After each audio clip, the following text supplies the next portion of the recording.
One of the things that you hear a lot about round the Goodwood paddock is ex-Jack Sears cars, and I'm talking to the man himself. It must be great to come back. Well, it is great to come back because for me it's just like it was here in the 50s and 60s, which is the period that I remember so well.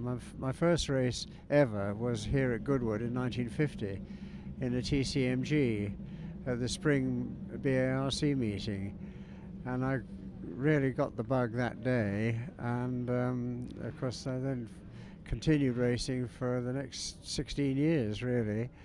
But my time at Goodwood, I drove a lot of different cars at Goodwood, and I had good success actually at Goodwood. So it means a lot to me to be here today and walking around the paddock today. I mean, it is going back to the 50s and 60s. It really is. There's some 70s here as well, of course, but basically, it's so many interesting vehicles. It is. It's fascinating just to look round, isn't it? But yeah. I think probably the people are a bit better dressed than they were in the 1960s. Yes, I think that's probably true. Although, funnily enough, I think generally speaking, people dressed better in the 50s and 60s than they do now. You know, I'm personally never wear jeans. I don't think they enhance anybody's appearance. But people used to wear jackets and ties. Spectators, I mean. Now it's just a polo shirt and a jeans and trainers, and they look a bit, in my view, quite different to the spectators that came in my day. You and I are very much of a mind there. I think I agree completely, and I can remember coming here as a child and very much that one dressed up. Rather than anything else. So the cars that we've got here, many of them you'd be either familiar with as cars that you raced or cars that you raced against. Which would be some of your favourites? Well, I mean, the Lister Bristol that I raced in 1955, that's here racing. Barry Wood's got that, and he loves it to bits. As far as I know, it's the only Lister Bristol left. There are several Lister Jaguars, but the Lister Bristol is still a very rare beast. And then of course I raced the Galaxy here, I raced Cobras here, I raced Lotus Cortinas here, and I always remember Easter Monday 1965, the snow fell, and the saloon car race start was delayed because the whole of the scenery was covered in snow, including parts of the track. So they had to let the snow melt on the track, which it did comparatively quickly. Actually, it wasn't inches of snow, probably about an inch, maybe between an inch and 2 inches, but everywhere looked white. And we were on the grid. Jimmy Clark and I were the Team Lotus drivers that year, and we were on the front row of the grid with Roy Pierpoint in his Mustang, and I made a particularly good start when we were able to get on with the race, and I led for the first lap with Jimmy behind me and Roy Pierpoint in the Mustang third.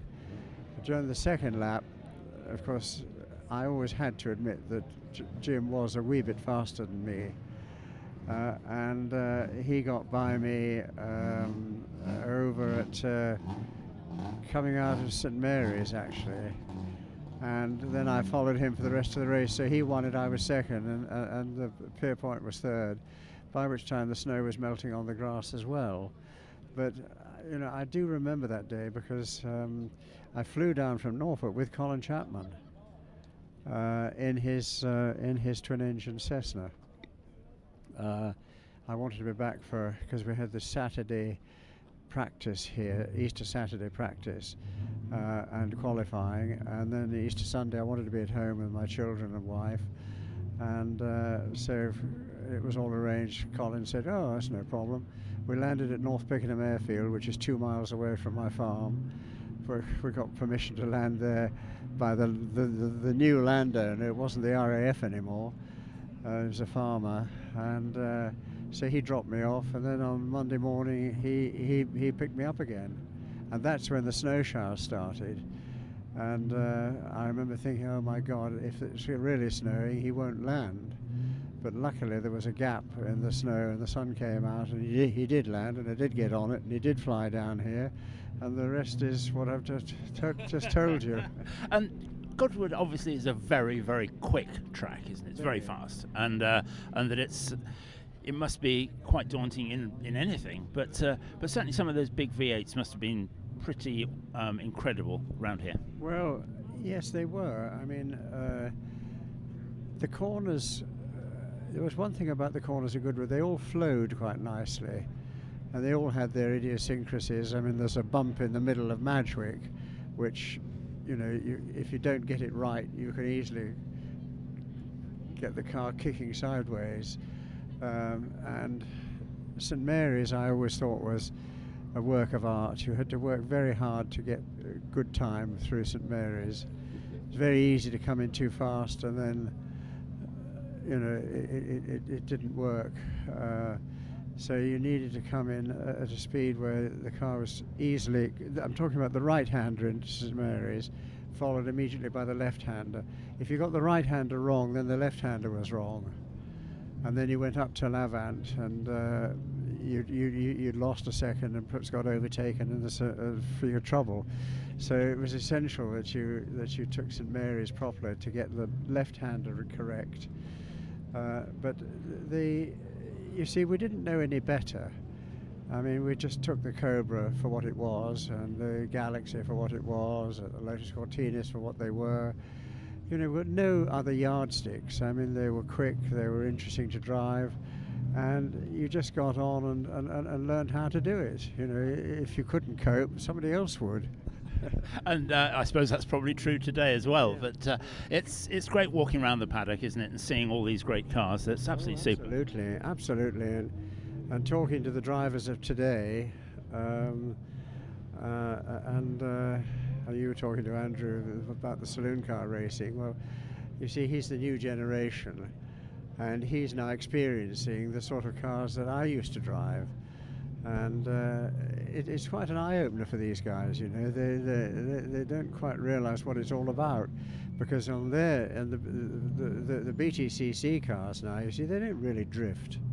I mean, drifting's history. You don't see cars drifting anymore. You don't see anything drifting anymore. Formula One, the lot. And you know, we had to learn to drift because it was the quickest way through the corners at the time, and if you were not drifting, you were definitely not going fast enough. And that's a big difference with historic racing, isn't it? Is that because the tyres are so much better now, yes, that even these, you know, the A40 and then things that Andrew Jordan's driving, they don't drift as much as they used to. And certainly looking at things like the ERAs and all those things that are out on track, it's a different car from the way it would have been in period. Yes, probably so. Yeah, I mean, the tyres are better, the rubber's better. That's the. Anyhow. Yeah. I think it's obviously great to see it, and I know that you'll be walking around and thoroughly enjoying what you do. Jack Sears, thank you very much indeed for talking to Historic Racing News, and have a great weekend. Thank you. Great pleasure.